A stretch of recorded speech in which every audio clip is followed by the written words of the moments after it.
Kia ora koutou whānau, welcome back to another edition of Big Hairy News. Yes, there is only one big hairy person with you right now. Chewy will be here in just a couple of minutes. Uno momento, por favor. So stick with us. Chewy's not, I know he's your favourite, that's okay. He's not far away, he's just on his way home at the moment, and then he'll be jumping in. How is everybody? Hope you're all well. Hope you're all having a good old time. G'day to people jumping into the chat already there. Hi, Mr. Anderson. JK's in there. How do we say that? Burge Doug. And Connor in there as well, and a bunch of other people joining us to say g'day and hello. Very good to be with you. Very happy to be with you guys, and looking forward to an interesting evening. If you were with us last night, you would have seen me sort of tease the idea of having a look at the polls and what the polls have said over the last few elections. And are there any trends? Because we had a guest with us, Martin Bradbury, last week, who said something quite interesting.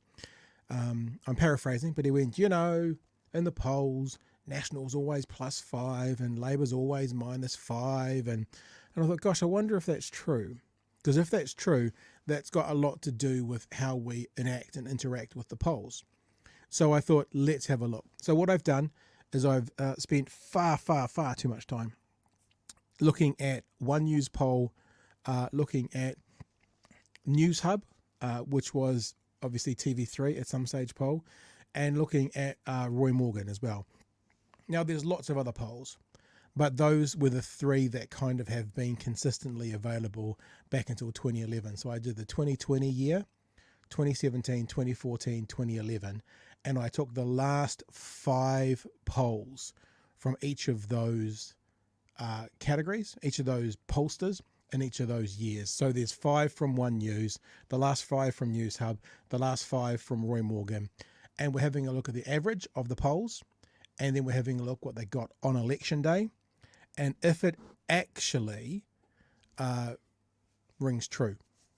There's heaps, Digi Herald poll, Courier, all this kind of stuff as well. But these were the ones that seem to be consistently going through the last few years, more so than any other. So, I mean, I couldn't do them all, so I just picked those ones. And what I was looking for was trends. And we will get to that later on tonight to see if there are trends and if there's not. Because if there are trends, we should be able to apply them to the polling today to give us a better idea. If there aren't trends, it kind of makes polling pointless. I also wanted to pick up quickly on something that we started to talk about last night, which was the GST off fruit and veg. And to reiterate the point about GST off fruit and veg, I think we have a Chewbacca with us. Look at that. Hello. An orange-hatted Chewbacca. Hey, man. Sorry for my time management. I had to take little dog out, and little dog found many interesting smells and ran off in the dark. So that was fun. Ooh, I'm looking at my little dog, who's now looking at me because I said the word dog, and that makes her go like this when she hears that word. Hey, man, we're just talking about what's happening tonight. We're just saying that I'm going to do a bunch of that polling stuff tonight that I teased last night. I did some more. Oh, yes. Yep. And so we'll have a look at if there's any trends and what the polls say versus what happens in the polls. We're just about to say, though, I've been thinking through today about something we talked about last night, and I've kind of come to a conclusion around the GST off fruit and veg and how National has responded to it. Because, when I mull on things, sometimes I get clarity. It's one of those things like when someone says something to you and like an hour later you go, oh, shit, I wish I would have said that to them. I've got the perfect comeback now, but you've missed your moment. It's kind of like that. We said last night, obviously Christopher Luxon is playing the game that this is better for the supermarkets and the people. So what he's saying is supermarkets are unethical. So what he's saying is that the business owners are unethical. So what he's saying is that business is unethical. And the thought I had today, Chewy, was if businesses are unethical, if businesses aren't trustworthy, if a supermarket's going to rip us off for cents, C-E-N-T-S, right, which is what Luxon's implying, because if they don't pass it on, they're ripping us off those few cents per kilo, whatever it is, then how does he stand beside private-public partnerships if business is corrupt? If supermarkets are going to rip us off for cents, how many millions are the private part of private-public partnerships going to rip us off for? If a supermarket manager is prepared to be unethical for a few cents per customer, what is a business getting involved with the government who could make a few $1 million per customer going to do to us? Just a thought I've been mulling over today. I love that he's coherent enough to identify that the supermarket duopoly is a problem. Yeah. But can't make that next logical step of like, I've identified a problem. Maybe I should try and solve the problem. What's the donations looking like, Nicola? Anything from foodstuffs? Yeah. Oh, there is. Okay, never mind. I've been told that I don't believe that anymore. Yeah. So it's just something I've been mulling over today. I've been mulling that over whilst I've been stacking firewood, Chewy. That's been a day that we've been doing. So there you go. Now I've still got a bit of an asthma cough. I've got my little asthma dildo here that I'm sucking on, and various bits and pieces. So Chewy, if I ever do that thing where I go to you like this, that means I'm going to have a little cough, and you're going to start doing things like reading out chats to fill some space in case it happens again. Right. Of course, you know, one of the funniest things in the world, Chewy, was I think it was 2 weeks ago. I think it was a Tuesday. And what I said was, hey, it must be Tuesday. Donald Trump's been indicted again. Remember when I said that? Mm-hmm. Well, guess what? It's Tuesday. It's Tuesday. And Donald Trump's been indicted again. So many more as well. It's so good. I saw a picture of Hillary Clinton on some talk show with the biggest smile I've ever seen. It's amazing. I'm surprised that she didn't start a chant of lock him up. That's one of the funniest. One of the funniest things of his current campaign is him talking about the Department of Justice, and there is this that they're coming after him, and they're coming after to put him in prison, and Biden's using his White House to try and put an opponent in prison, forgetting that he ran a whole campaign saying, when I'm made president, I will lock her up. So he's now complaining. He's got a false narrative going, complaining about something that he literally did 4 years earlier. I think he was also having a go at one of the prosecutors, which is someone that he appointed. Yeah, they're all people he appointed. As being a political appointee. And it's like, yeah, yours. He's still coming after you. JN says mugshot coming out from Georgia. Don't know about that, JN. They didn't release his mugshot from New York. Did he get? I think because there was conversations around that. So I don't know. It'd be fantastic. Imagine how many cups and T-shirts, and it'll be on the next day if a mugshot got released. Would be amazing. So look, here's what we're going to do to start the show off. Now, to be honest, and this is not me going, we're looking for clicks enough, because when we talk about American politics, our numbers tend to drop down. If you look at our video views and stuff, these get watched less than the New Zealand stuff we talk about, but it's still really interesting and it's still really important. So I do want to cover off on it. This is the announcement that was made today when the story broke. Good evening. We're coming on the air with breaking news out of Georgia, where former President Trump was just indicted for the fourth time, this time for his alleged efforts to overturn Georgia's 2020 election results. Let's go straight to Blaine Alexander outside the courthouse. Blaine, what do we know about the indictment?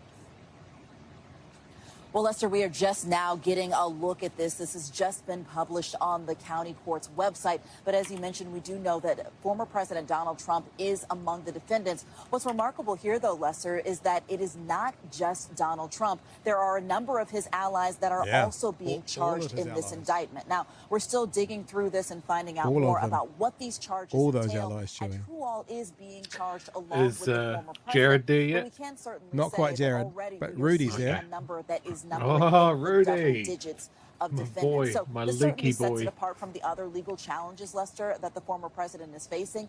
This is an investigation that spanned more than 2 years and certainly is coming to a very notable peak right now, Lester. All right, Blaine, thanks. With me is senior legal correspondent Laura Jarrett. Laura, walk us through what are the names you're seeing there suggest to you about where this goes? All right, Lester, we've got 41 counts here. We have the former president of the United States, Donald Trump, as well as several of his allies, including his attorneys, Giuliani, Eastman, Cheeseborough, Clark, Ellis. Also, we have at least one fake elector that I've seen here. We have David Schaefer. We also have Ray Stallings, another attorney, as well as several other allies here, Lester, as we still work through this. And all will be arraigned at a date that we'll learn in due time. That concludes our special. There you go. So that was the breaking report. What I thought I might do, Joe, you tell me if you want me to do this. I'm happy to move on to some other things as well. But I've got a copy of the phone call they're talking about. Now, all of us have heard the little clip where he says, I just need to find 11,000 whatever it is votes. But the actual phone call is quite interesting in and of itself. They actually argue with him on the phone that the election was fair, and he goes, no, it wasn't. It wasn't fair at all. Have you heard the full phone call? I think it might be interesting to play the full phone call. No, I haven't. Okay, let's have a listen, eh? Because if you want to know why he's being charged, right? If people want to figure out, and we like to give all the information out, not just the little snippets, right? This is the full phone call that they're talking about, not just the snippet talking about the 11,000 votes, but this is the phone call where they were talking about needing to find votes in its entirety. It's about 4 minutes.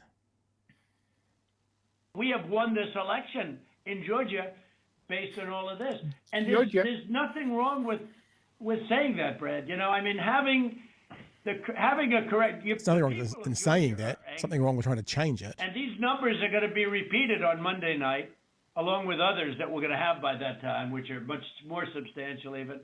And the people of Georgia are angry. The people of the country are angry. And there's nothing wrong with saying that, you know, that you've recalculated. Well, Mr. President, the challenge that you have is the data you have is wrong. Now, do you think it's possible that they shredded ballots in Fulton County? Because that's what the rumor is. And also that Dominion took out machines. That Dominion is really moving fast to get rid of their machinery. Do you know anything about that? Because that's illegal. This is Ryan, Germany. No, Dominion has not moved any machinery out of Fulton County. We're having. Well, but have they moved? Have they moved the inner parts of the machines and replaced them with other parts? No. You sure, Ryan? I'm sure. You should want to have an accurate election. And you're a Republican. We believe that we do have an accurate election. No, you don't. No, you don't. You don't have. Not even close. You're off by hundreds of thousands of votes. What? You know what they did, and you're not reporting it. That's a criminal offense. Projection, and you can't let that happen. That's a big risk to you and to Ryan, your lawyer. That's a big risk. But they are shredding ballots, in my opinion, based on what I've heard, and they are removing machinery, and they're moving it as fast as they can, both of which are criminal fines, and you can't let it happen, and you are letting it happen. I'm notifying you that you're letting it happen. So, look, all I want to do is this. I just want to find 11,780 votes. How oddly which specific. is one more than we have, because we won the state. So tell me, Brad, what are we going to do? We won the election, and it's not fair to take it away from us like this. And it's going to be very costly in many ways. And I think you have to say that you're going to re-examine it, and you can re-examine it, but re-examine it with people that want to find answers, not people that don't want to find My answers. people. For instance, I'm hearing Ryan, and he's probably, I'm sure, a great lawyer and everything, but he's making statements about those ballots that he doesn't know. But he's making them with such, he did make them with surety, but now I think he's less sure because the answer is they all went to Biden. And that alone wins us the election by a lot. You know, so. Mr. President, you have people that submit information, and we have our people that submit information, and then it comes before the court, and the court then has to make a determination. We have to stand by our numbers. We believe our numbers are right. Well, under law, you're not allowed to give faulty election results, okay? You're not allowed to do that, and that's what you've done. This is a faulty election result.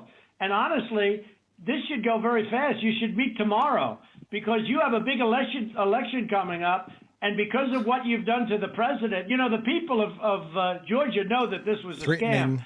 And because of what you've done to the president, a lot of people aren't going out to vote. And a lot of Republicans are going to vote negative because they hate what you did to the president. Okay? They hate it. And they're going to vote. And if you would be respected, really respected, if this thing could be straightened out before the election. You have a big election coming up on Tuesday. So I misspoke as well. I said it was a full transcript. The full transcript is actually over an hour, and it is on the internet if you want to hear it. That was the extended highlights is what I meant to say. I got my Trump troll dialed out just to go through that. I just thought that people might want to hear some more of what they're talking about rather than just the little tiny snippets that we're hearing. So that's what it's about. I mean, I'm pretty sure when he was saying there's a election coming up, he was talking about the elected official he was talking to, his election. So he's basically threatening him to say, well, I will say it in a legal sense. It appears that my honest held belief is that, not that Trump can get to us, but that he's saying to him, you know, I'm going to work against you, or you're not going to get elected unless you sort my shit out. It's just I don't know how they can spin this, but it just looks so damn. I also am fascinated by the mindset of Trumpian supporters, that what they can do when they hear that. Like I'm fascinated. There's so many good journalists out there at the moment who are going along, and mostly they're doing it in almost a comedic way because it's so silly, going along to various Trump rallies and stuff and just asking simple questions. Like they did it last election round, well, 2 election rounds ago, when they were talking about Make America Great Again, and they were like, well, when was that? And they go the 60s, and they go, oh, like during segregation. And now 1776, oh, like when there was slavery. And they make them look so foolish and so shallow, so easily. We've talked about this before, right? It's when you get into the real nitty gritty of these people, they don't care about facts. It's their whole personality has become Trump, and so it doesn't matter. They're not diving into the facts. They're not looking for something to prove them wrong. They're looking for something to prove them right. So.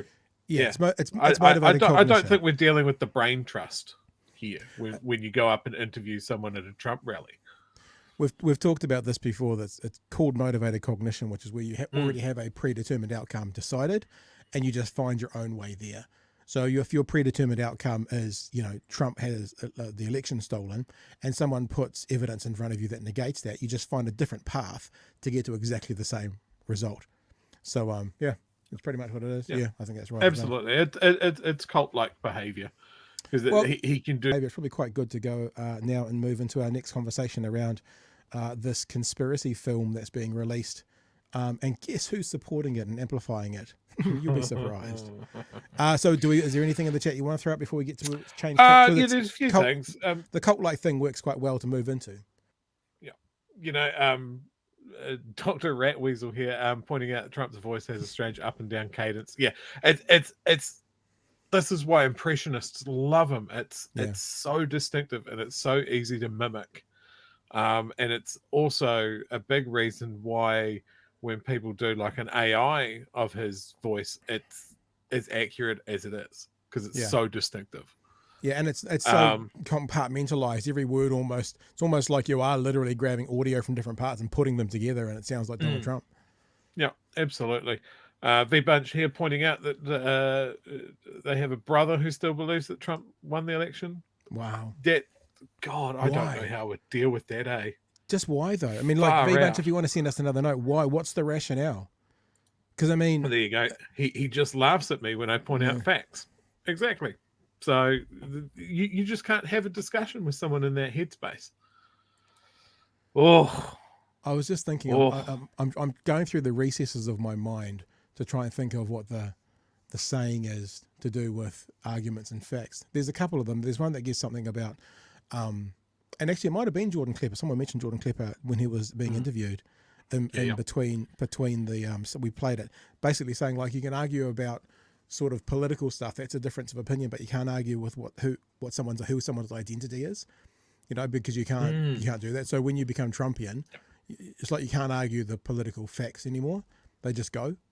So, because you're arguing about the person's identity, you're saying we're challenging you because you are Trump, you are Trumpian. So therefore, we're negating Trump, we're negating you.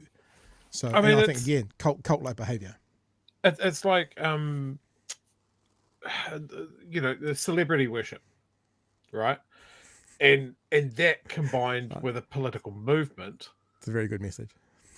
It just really weaponizes that, right? That's like people that sort of think Elon Musk is the most genius man on the planet, and it's like, well, you can't convince them otherwise. Yeah, and they just becomes a real cult of personality. Yeah, and historically, that's always played out really well in politics. Now, speaking of cults, I'm going to bring my Twitter up because I put a message up on Twitter today that I think I can highlight to start this off. There it is there. So this is what I put up on Twitter today. One of the things I put up. If there was anyone still wondering if Plunket is actively seeking conspiracists while trying to distance himself from them by calling them cookers, we talked about that last week, and then this lawsuit last night, I give you today's guest. And this is the gentleman who is the producer, one of the producers of the River of Freedom documentary series. I listened to the interview, so you don't have to. I had it on 1.5 speed. Not a single critical question for his guest while calling the film culturally significant. Oh, so okay. that was Plunket's take on this film. I haven't seen the film. I don't want to be one of those people who goes, well, it's a load of bullshit before I see it. If I see it, I probably will see it because, know thine enemy. But I have to say that if I can debunk you and show your dis and misinformation in the interview about the film, when you're saying one of the main points of the film is X, and I can debunk X, I don't hold it in very high regard for being a successfully, I don't even care if it's not balanced, accurate, truthful. Let's put those words out there. It doesn't have to be balanced. You're allowed to put a bias or a perspective out there, but I don't hold it in very high regard to be accurate, Chewy. Yeah.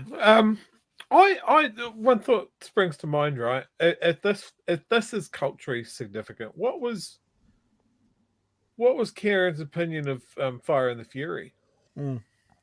Not a single. I mean, if Karen had gone off about Fire and Fury and been critical and asked all those questions and done the same to this person, you'd go, at least you're consistent. Fair enough. But no. Yeah. Because things can be culturally significant without you agreeing with them when it comes to this. But, like Fire and the Fury was researched. It was really good. I haven't seen this thing either. River of Freedom. These people, good God. I mean, I probably will watch it. I won't go to a movie and I won't pay for it. I'll have a look at it. I'll find it and have a look online. Maybe we'll even do some debunking. I say that quite arrogantly, but, the idea that the thing that I've done 2 or 3 times, conspiracy theorists are always wrong, ... mostly. Because, once in a blue moon, something will be right. And then they'll hang on to that being the completely reason they're always right. My suspicions are it'll be full of exaggerations. If you watch the trailer for it, which I did watch today, actually, it talks about, police using violence, yada, yada, yada. And, of course, it paints the protesters in Wellington as innocent, non-violent, basically bystanders being attacked by the police, which, Oh, of course. It's easy to get a clip of someone being dragged out of a place by police and making it look like it was all just violent. And the IPCA said there were some questions still to answer. There's no question about that. But, I suspect. You know what? I don't care about bias. I'm biased. we're all biased on some level. I care about accuracy. I don't care about biased either if it's your opinion, right? But if you put it out there as a factual documentary, then it needs to be factual. So let's get to this conversation, right? I'm only going to play 2 short clips, and I've done as much as I can not to put the stack of pancake mix on the screen. So this is Jared Connan. He is he seems to have quite a good CV when it comes to filmmaking. He was involved in the team that did Lord of the Rings, and he was one of the, he was behind the scenes doing some kind of role. And he's done a few movies and he's produced some things. So I guess I'm not mocking his or taking apart his ability to make content. But he was talking about one of the main focuses of the documentary, and I'll play it for you, and then we'll show you why he's wrong in the interview about one of the major features of the film. So if he's wrong in the interview about it, as I said, that doesn't make me believe that it's going to be a particularly accurate film. So I think the question is being asked about, let's just play the clip. This is Jared Connan this morning speaking to Karen. And we speak to it in the documentary quite a bit, that the politicians never came out to speak to the people, and that was the issue. That issue has not been solved, and that has not been addressed. And we are, adamant that there needs to be some kind of consideration given to what the people were saying, because the Royal Inquiry's going to, in my opinion, just glaze over it. They're not really there to dig into it. And, we want to make sure that, there is an open conversation, an open dialogue. And, this is why we're talking to the Free Speech Union, and they're looking, they're considering supporting the project because they can see the importance of the message in the film as well. Yeah. So, a couple of things. The first thing is the Free Speech Union, he's claiming, sees importance in the message.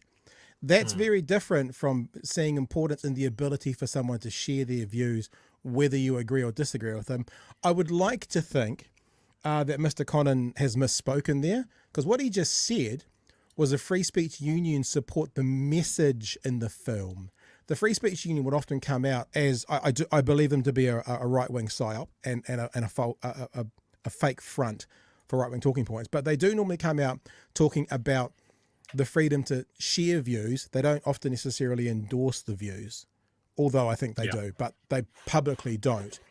And what he's just said is they support the message in the film. So we'll wait and see about that. But if they do, that just echoes everything, unless Mr. Connan has just unfortunately revealed a little bit of the backroom talking that maybe the Free Speech Union won't talk about, but they've said some things behind the scenes, perhaps.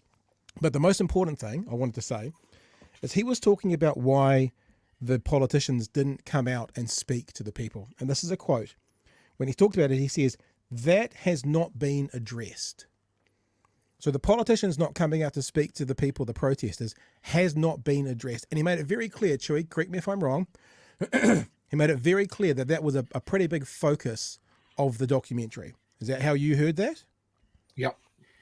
Okay. Absolutely. So he says that has not been addressed. That's a big focus of the documentary. Here's the IPCA report addressing that. So he said it hasn't been addressed. We've done this once before when Chantel Baker said something similar. This is it being addressed. There is no engagement between the protest leaders and the cabinet ministers or current members of parliament, apart from the leader of the ACT party, pardon me, who met with a group of protesters on 16 Feb. The protest leaders sought such engagement, and this was one of their main aims, right? So one of their main aims was to have engagement. They raised this with police, other agencies, and through the media, right? So that's what they wanted. Remember, this has not been addressed. It has not been addressed why politicians would not meet with the protesters. That's his claim, and that's his claim for one of the major parts of the documentary. The commissioner discussed this request directly with the then Prime Minister at a ministerial briefing on 16 Feb and asked if she would meet with the protest. She told us that her inclinations were to always meet with people, but in this instance, she had thought carefully about such an option and had over a week observed the protesters' actions, signs, bollards and behaviours on Parliament grounds. The then Prime Minister explained that after COVID-19 lockdowns were lifted, certain individuals began following her and protesting as she travelled around the country. And this had become a regular practice. On 2 separate occasions, she had tried to engage with those protesters directly in much smaller numbers, but found it impossible to do so because she was shouted down, abused, and had to withdraw in fear for her safety. In her view, the Prime Minister's view, there were the following considerations against engagement. Remember, he says these have not been addressed. A section of the protesters at Parliament were not a new gathering. They had followed her before and raised their issues. Only the size of the protest was different. There was no designated leadership, which made it difficult to engage. The group had violent and threatening elements witnessed by the billboards, signs, and direct threats to her and politicians in general.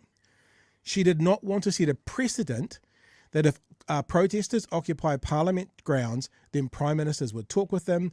All ministers, and indeed all members of Parliament from all parties, agrees that they would not engage directly with the protesters.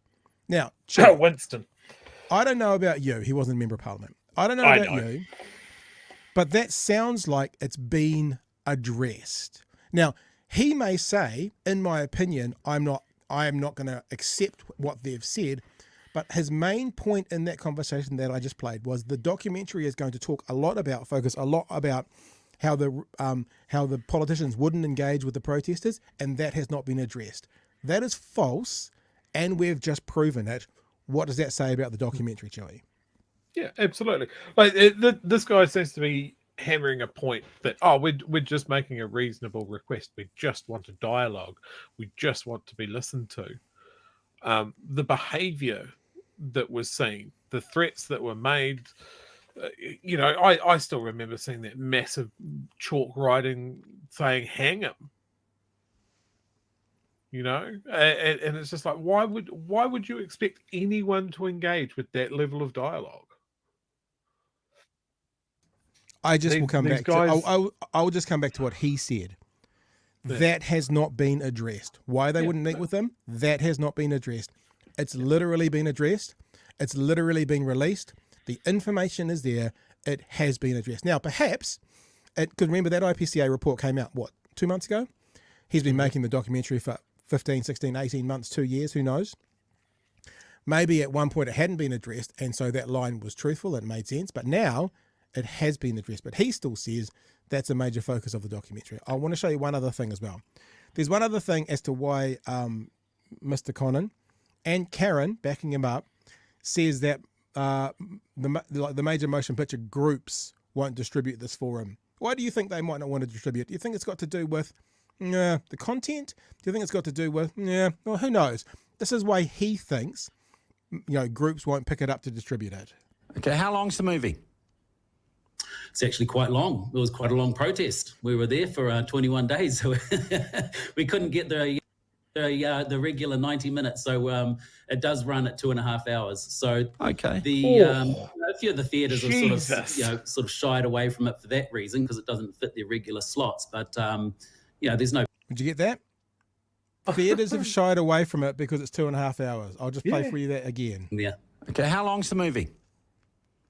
It's actually quite long. It was quite a long protest. We were there for 21 days. So we couldn't get the regular 90 minutes. So it does run at 2.5 hours. So okay, a few of the theatres have sort of shied away from it for that reason, because it doesn't fit their regular slots. But there's no blue people running around in it that took 3 hours. So I'm not too sure why they're steering away from it, Sean. But that's all right. part of the conversation. I was talking about this. So the reason that it's not being distributed by major motion picture distributors is because it's too long. That's the pitch by Mr. Conan on this. Now, I don't have a beef with Mr. Conan. I don't want to go out against him. It's nothing to do with him personally. But what I will insist on is truthfulness and facts and figures to back it up. Say what you want about Fire and Fury. I have spent a lot of time looking at it, looking it up, actually investigating some of the claims in there. I haven't found falsities in it yet. As long as it's accurate, it can be the opposing view. Fill your boots. Your turn. I mean, there are films that are 2.5, 3 hours, and you know what? They're big Hollywood productions with a huge budget behind them and a huge potential draw of punters to go and see it. Like most recently, Oppenheimer. He mentions Avatar. Some of the biggest, most successful movies out there. You're dominating the real estate of the cinema, and you would hope that there would be enough people to support that run, right? I can't imagine that there is a massive pull for this movie. I've been watching with interest like another movie that this crowd has latched onto, that sex trafficking one that they badgered production companies. The one with all the fake ticket sales. Have you seen those things going around? Oh, I haven't seen the fake ticket sales. No, So I've seen a lot of people up on social media going, "Why aren't the theaters showing this?" And look it up on TikTok. Look it up on TikTok. What's happening is movie theaters are selling out, and there's been lots of TikTokers who have gone to the movie next door and then ducked into the cinema where it's been shown, and there's not a single person in the cinema, but all the tickets have been purchased. So to make it look like it's been more successful, someone's burning some group, pardon me, is buying out cinemas to make it look more successful. Well, yeah, but look, if he can go, hey, look, the distribution companies don't want to touch us. Oh, well, that's a nice little conspiracy that he can spin up as well. It's just like, look, dude, your movie has a limited draw, and it's probably the people that were at Parliament. Just have an outdoor movie somewhere. You'll say, hey, look, production companies and movie theaters don't want to screen this, so buy it on my website. They are taking it to some cinemas, but they're distributing it themselves, and I think they said the Civic's going to host one actually as well. So in Civic in Auckland, so it's going to some places, but it'll be shown for 1 or 2 nights. And I'm not disparaging people making content, yada yada yada. And look, I guess the other thing was we got to be careful because having such a brilliantly bearded brother, we got to have some empathy for the man. I mean, look at him; that's spectacular. It's a pretty good beard. And look, I just looked at this dude's IMDb. He's been a production manager for some pretty big Peter Jackson stuff. So I mean, the dude seems legit. I might not agree with his conclusions. We'll see, if and when I see it. But I think of other things that just didn't have they don't show on many screens, or they don't show for very long. What was that movie? Why have I forgotten the guy's name? Mr. Organ. That was a really niche film, and it wasn't around in a lot of screens for very long at all. It's the same sort of thing. It costs money to produce these movies. Yeah. And to distribute them. Anyway, I apologize about my cough. I'm going to cough again now. Oh, very unprofessional. We're going to have to dock your pay for every cough. This is my sign to pop up some comments. We were talking about the movie about the sex trafficking, Sound of Freedom. Obviously, there's other stories floating around that at the moment. Executive producer groomed his now wife while she was a teen. The silent funder is arrested for kidnapping. Just bizarro stuff going on around that movie. Just very, very weird behavior. Just everything to do with it. I'm dying here, bro. I can tell. I'm very emotional about my cough. I've got a thing called cough variant asthma, and I had a cold last week, and often the cough hangs around for a little while. I haven't had it this bad for a long time, and it's what's happening at the moment. And I was like sitting here working this evening going, everything feels fine, good, and then as soon as I start talking, it gets all tickly, and that's difficult. I do apologize. I probably, to be really blunt with you, probably should take a few nights off. Maybe I can make it through and take Friday night off, Friday, Saturday, Sunday nights off. Have you been taking some Manuka honey? I actually did. I got some Manuka honey drops the other day. That's good for the throat. Because I've started going and doing, I go to a Pilates studio now for my back. Oh, and because it's just asthma, but we're in this world of sickness and COVID and that sort of stuff. Listen, it's going again. That if you walk somewhere and go, everyone looks at you and goes, So I suck on things, and I'm sucking on these things not because I've got a sore throat or anything, but they lubricate my throat and help me to not cough. So I had some Manuka honey ones for that. This is where we're going to pivot quite dramatically into selling herbal supplements, and we're going to become lifestyle coaches. So I hope everyone's ready for that. What did you say the other week about penis pills? Is that what we're doing? Yes. If it comes to it, sure. Herbal penis pills. Look, Guru's right though. You know, who really wants to watch the film? I will watch it like I watch a bunch of right wing stuff on the internet. I'll watch it from more like I'm interested in, and also then you don't have to, and then I can be able to say to you, when racist Uncle Bob goes and watch it and says this is all truth, here are the points. Here are the points, the pushbacks, like we've done tonight. So if anyone says to you these things haven't been addressed, the IPCA literally addressed them. Literally. I mean, devil's advocate time, right? Objectively, you know, it could be culturally significant. The actual event was an earthquake for New Zealand. We'd never had anything like it since the Springbok tours, and we still talk about the Springbok tours. So I think as a topic of discussion and a topic of interest, yeah, sure. And we've already had one, you know, Fire and the Fury sort of delved into it. And this is from the other side. You know, there is information to be gleaned, and it may give you an insight into your opposition, sort of thing. Is it good?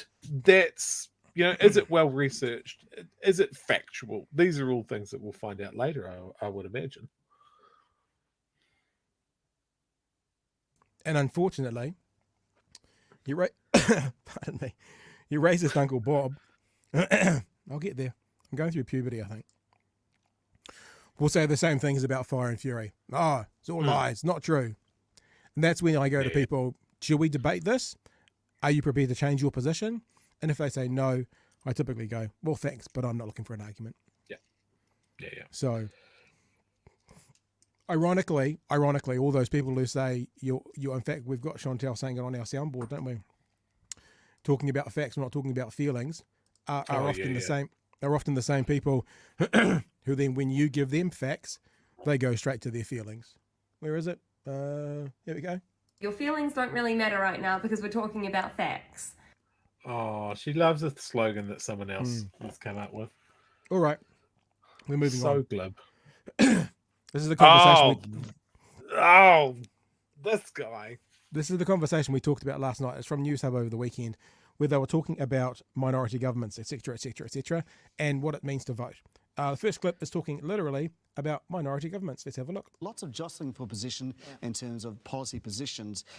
Lots of jostling for position in terms of policy positions. How likely is it? Do you think we're going to have a minority government given previous trends?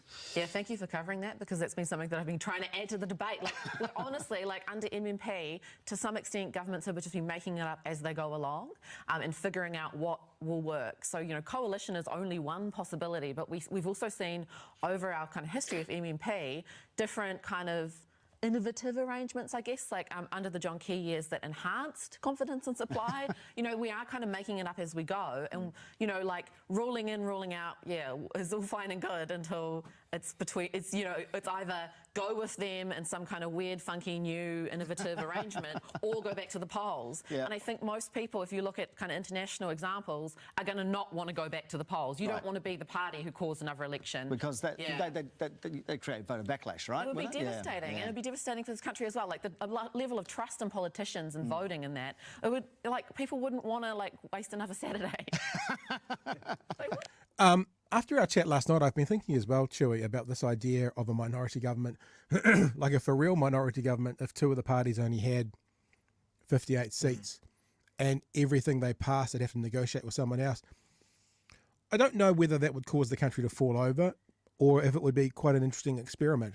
What do you think?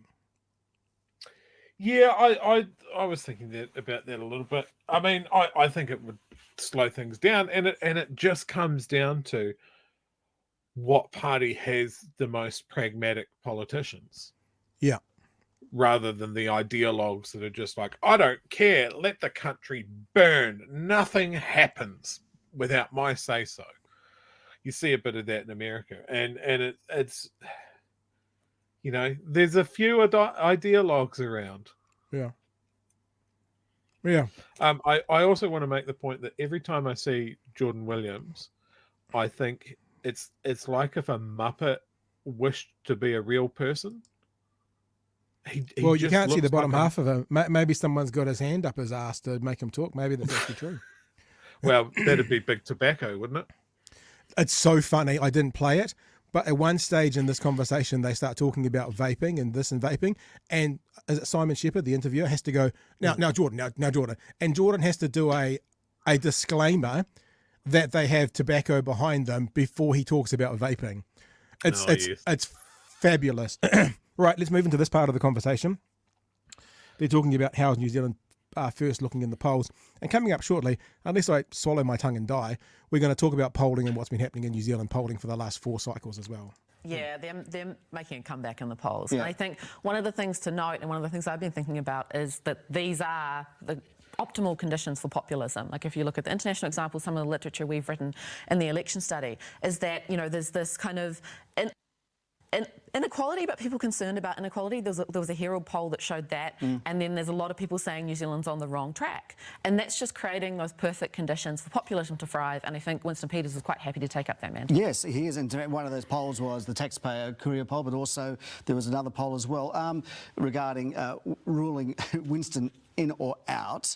I do think it's interesting that her name is Lara Greaves.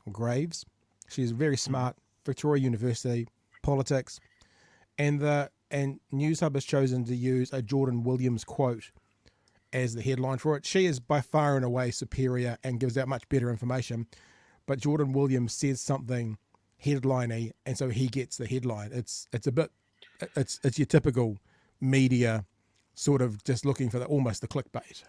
It's a very mismatched combo. Yeah. Yeah, an academic looking at the ideas and a lobbyist wanting to push through his views and opinions of his supporters. Yeah, exactly. Out at the moment. Does that create a problem in terms of coalition negotiations in the future? I think Christopher Luxon has a very difficult decision to make. And we've seen on ruling out the Māori Party, he was probably a little bit late. He needs to either do this is what made John Key so powerful. He was comfortable in his own skin. Yeah. He was willing and able to take risks. That last month's Taxpayer Union Courier poll had a hung parliament. This month, yep, New Zealand First is there. Yes, it would be an act national government, but you need just 0.1. That's right. For ACT to slip or for New Zealand First to go up. 0.1. And so tight. So that's assuming that the polls are correct. Are the polls correct? We'll get to that shortly. Thursday's poll, Winston Peters would have held the balance of power. Okay. Mr. Luxon would need both Seymour and confidence votes from Winston Peters. Right. Does data tell us what Nationals should do in that situation, or is it just a political decision? Yeah, when we do look back to the election study, voters do prefer that they know the party they're voting for, who they would and wouldn't work with. Like that seems to be something that's quite clear over election days. People want to know when they're voting for National or Labour who's coming along with them, and for the minor parties who they'll work with. Yeah, if you look back to 2017, actually, the majority of Winston Peters voters, New Zealand First voters, wanted them to go with National, and that's one of the arguments that people have put forth. Well, he's ruled. That's Zach's line. So that's where I got that. I said that last night, and I think some people in the chat wanted to disagree with us. Finally, let's just let Laura wrap this up, because this is the bit where she talks about when people decide to vote. Yeah, so Lara, just to wrap up, remind us again how much the electorate makes it up on the day. It's literally like a few percent. It's those few weeks. It's really this time period from about now when people view the campaign as starting, and in that last week, it's normally not a lot of people. But I mean, it could be a weird election. It could be one. You know the data, but Peter Dunn, with that worm, 3 days out from the election, went from a one-man band to bringing, eight that's right. no hopers into Parliament. It does depend on the election as well, so it varies a lot over different elections, and we still have so much road to run, right? And we do. There you go. That's the end of the conversation. So from now on in has been I guess we're talking about that 30% undecided. From now through is when they make their minds up. Someone once said if the left wins, someone says that. I don't know who said that, but it's a good thing to say. And this is the detail. So, Chewy, first of all on that, and then we'll have a look at some of this data that I've spent far too long mulling over because I'm a nerd and I like numbers. I just can't understand. Like, I don't think I've ever understood the mindset of someone who decides who they're voting for over a series of weeks, rather than sort of gauging the last couple of years. But but they might be kind of going, like, I don't know who I'm voting for exactly yet. Like, but I know where I'm voting in the political sphere. Maybe people like me would say I don't know. Yeah, I mean, as soon as I mean, like, I don't think there's many people going, shall I vote ACT or shall I vote Green? No, I haven't really decided yet. But they might be going, shall I vote ACT, New Zealand First, or National? That'll be undecided as well. Nah, if I could vote now, lock it in. You know, I'm generally someone that votes on the first day of early polling, so get it done. Yeah, me too. I go in pretty early and get it done. All right. So here's the question, right? We're seeing all this polling, and as I said before, I think you joined us this evening, that Bomber said last week, oh, you know, National's always 5 points bigger and Labor's always 5 points lower. And I thought, really? That fills one with hope. Should we really have a look at that? So, we did. So let's have a look. And I've got 4 election cycles for you. What I've done, Chewy, just so you know, is I've taken One News, Newshub, Roy Morgan. That's it. I mean, I couldn't do it. And I realised after I'd done the second one, I hadn't done the Māori Party, and I wasn't going to go back and redo them. But then again, the Māori Party aren't really about party vote. They're more about electoral seats. So I think it's okay. So this is, if you have a look at the data, these are the last 5 polls, right? See, there's 5, all of them, the last 5 polls from One News, the last 5 polls from Newshub, the last 5 polls from Roy Morgan. Then there's an average at the bottom here of all these polls, and then it's the election day result, and then it's the difference. If it's in red, that means they were polling higher than they got on election day. So red is bad, right? They were polling higher. So for 2021 News, the last 5 polls for National had them sitting on 31.8%. They ended up getting 25.6%. So the polls made them look like they were going to be more a bigger party than the result. So think about that if you see red, all right? With me so far? As you can see, for Labour underpolled. The last 5 polls on One News had them at 48.2. They ended up getting 50.0. So they underpolled by 1.8%. Greens underpolled by 1.5. ACT, ironically, was spot on. And New Zealand First underpolled by 0.4, but still didn't get there because they only got 2.6. That's Newshub. Same again, if you're looking now at, that was One News. Newshub, in the last election, and I'm not going to be as detailed on all of these, just to show you what was going on. Newshub in 2020, they actually had Labour overpolling.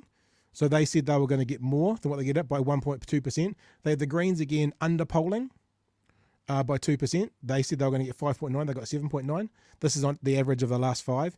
And they had again National getting massively more than they did. They were out by 6.3%. ACT was underpolled by 3.5, and New Zealand First was about spot on. Roy Morgan had basically the 3 biggest parties all overpolling by 2, 1.1, 1.8. They had ACT underpolling. In other words, they were polling less than what they got on election day. And again, New Zealand First out. So down here in this corner, you can see the average polls. Labour on average were overpolled. So they on average, the polls said they were going to do better than they did. The Greens on average were underpolling by nearly a whole percentage point. So the left bloc were doing actually better on election day than the poll said they were going to do. That's a better way to look at it. Whereas if you have a look at the right bloc, National, ACT and New Zealand First, the poll said they were doing about 3% better than they did on election day. You with me? Okay. So when Bomber said that, you know, National overpolls by 5%, for 2020 he was pretty spot on. 6.2, 6.1, 1.8. You don't see, but mind you, this is not the poll of polls. This is just those 3 that I've actually picked. Let's go to 2017.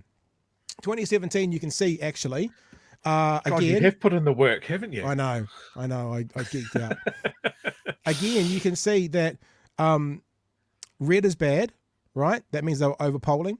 So actually, Labour has some red for One News. So the poll said they'd do better. And then for Newshub and for Roy Morgan, they said the polls didn't do them any justice. The Greens were spot on for one, for Newshub, and for some reason, Roy Morgan had them over by about five percentage points, which was massive. Damn. And then it seems this one for National for 2017, the polls, they did better on election day than the poll said. And then the other two were pretty close. So there's not a trend, because in the first one, right, it shows that National were polling much higher than they got, but one election before that, National was about right. No real trend there. Go back to 2014, and if you have a look, again, National's pretty spot on.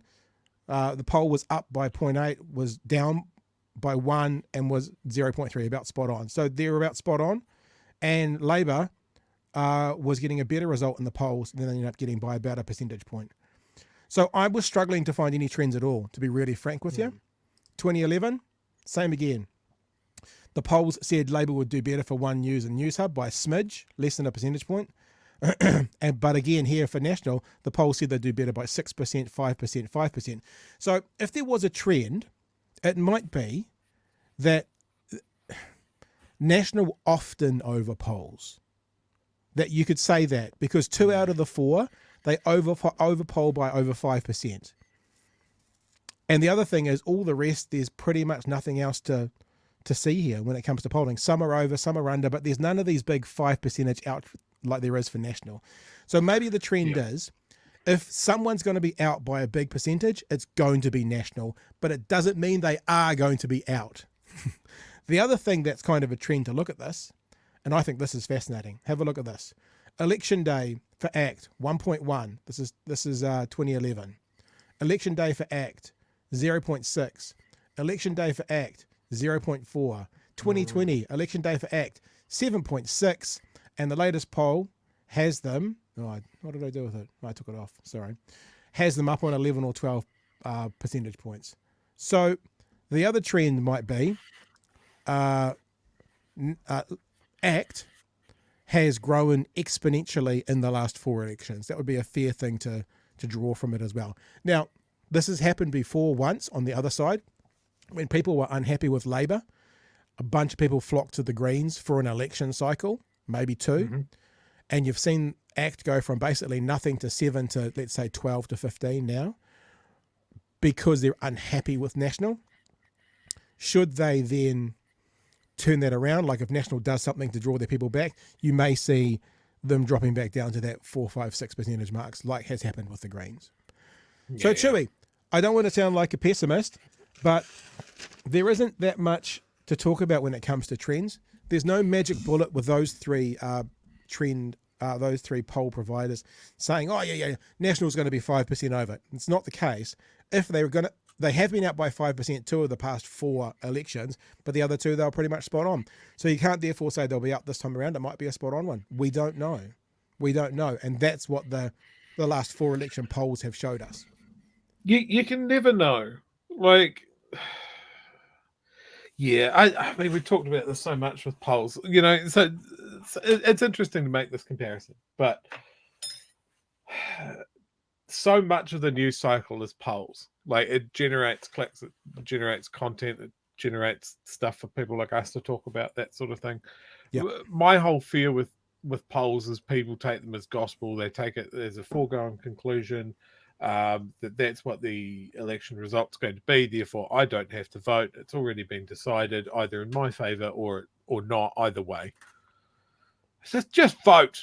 Just do the vote. Just go into the thing. It's in malls now. Just tick a box. Go. It takes 5 minutes. Just do it, please. I think when we played that thing, we played that thing last time from Newstalk ZB, where one of their commentators was saying, with New Zealand First polling over 5%.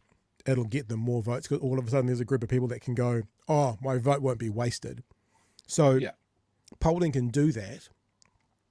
And I think it can do the opposite. If people are looking and saying, oh, look, Labour's only on 29, and even with the Greens, they're only going to make it to 40, there's no point. It can do the opposite. It can also stop people from voting as well. Yes. And like you just said, Chewy, people just need to vote. And someone once said, if the left vote, the left will win. We believe that so much, we put it on a T-shirt. Maybe. All right. I'm not going to last much longer with my cough, but we should actually check out anything in the chat at the moment. Do yes, absolutely. Some really incisive points of view here. Lemon juice and honey, Pat. Grandma knows best. Honey and onion syrup, good. Handy herbal hints. That should be a hashtag. Why quote a woman when there's a man's opinion? That's Jordan Williamson one, yeah. Oh, yeah. Some really nice comments about voting in an election here. Last election was my very first election that I could vote, and I got in on the first day. Nice. We should have like a vote party. We should have like everyone should go vote on this day for people who are watching this weekend, the early weekend, and then let's all talk about it on Monday. And if you don't vote, we'll chastise you or something. We'll bully you until you do. Free Soul wore her t-shirts. Lots of looks today at an age concerned meet the candidates meeting. An ACT candidate stared for so long I had to assume he was reading it. Well, maybe he was attempting to read it. Could he read? Maybe he couldn't read. I vote on election day because I like it to be an event, and there is absolutely nothing wrong with that. Yeah. I just have ADD, so if someone tells me I can, I'm going to go and do it, like ASAP. I can't wait. Can't wait for things. No. I typically do it when it suits, and I often think election day will be busy. I've got things to do. What if it's bad weather? Oh, look, it's a beautiful day. I'm just going to do it today. I'm away into town. Speaking of elections, I love the contrast between how our elections have developed, right? So our elections are always on a Saturday, they're in public places, and we've winded that out. It used to be schools and community halls. Right now it's malls. It's just there's so many places to vote, and you can vote for like a week and a half. It's just super convenient.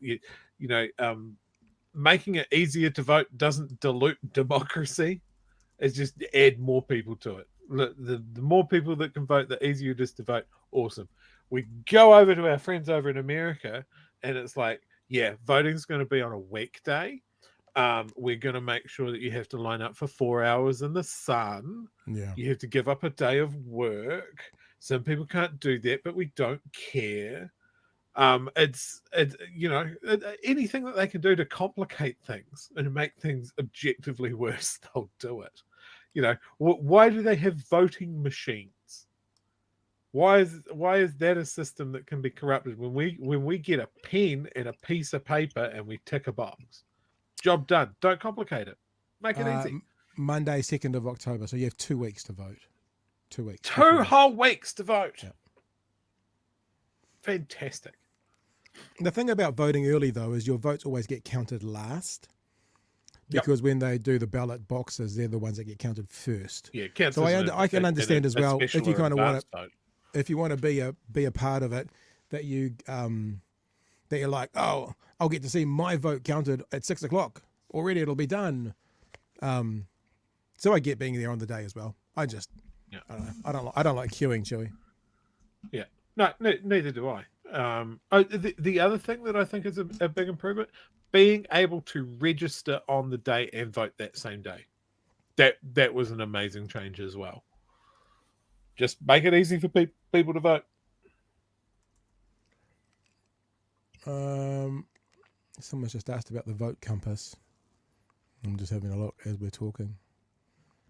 2020 general TVNZ one was from 2020 only. Yeah, I am not a fan of those vote compasses. How come? Like there's always a website that spins up and they ask a whole bunch of weird questions and then they tell you who to vote. I lost all faith in that when one day it told me to vote for New Zealand First. I was like, fuck no, algorithm, you don't know who you're messing with.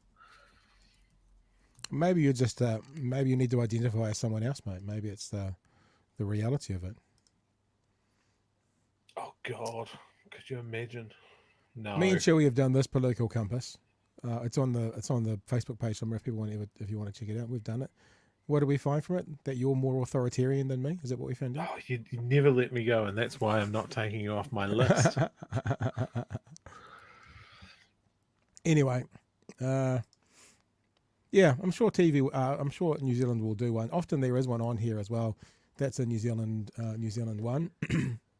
Open navigation. US, UK. This is a very good looking website too, by the way. There you go. New Zealand 2020. There you go. There you go. There's a 2020 New Zealand one. Me and Chewy were down here, weren't we, Chewy? Look at that though. Labour in New Zealand, like, I mean, there's jokes about them being so actually related, but they're in the same quadrant. The left-wing Workers' Party is in the wrong square, doing something wrong. So what you're saying is if you identify someone on the left, there's only one party for you, really, according to 2020. Yeah. Yeah, and good job, multi-party, for being dead fucking centre. Yeah, can't complain. And I think that they take their policies, what they have passed, what they will pass, and all their pledges, and that's how they make them up. People are saying not accurate though. Not accurate. Yeah, maybe not. How accurate is that? So look, it doesn't have to be accurate. It just has to give us fodder to argue about it. That's all commentators need. Yeah. Yeah, people are saying that's all bullshit for them. Fair enough. I like it because it put me as more libertarian and Chewy is more authoritarian. That's all that matters to me. Yeah, absolutely. All right, team, we're done. We're done for another one. Thanks, guys. Appreciate you being with us. Yeah.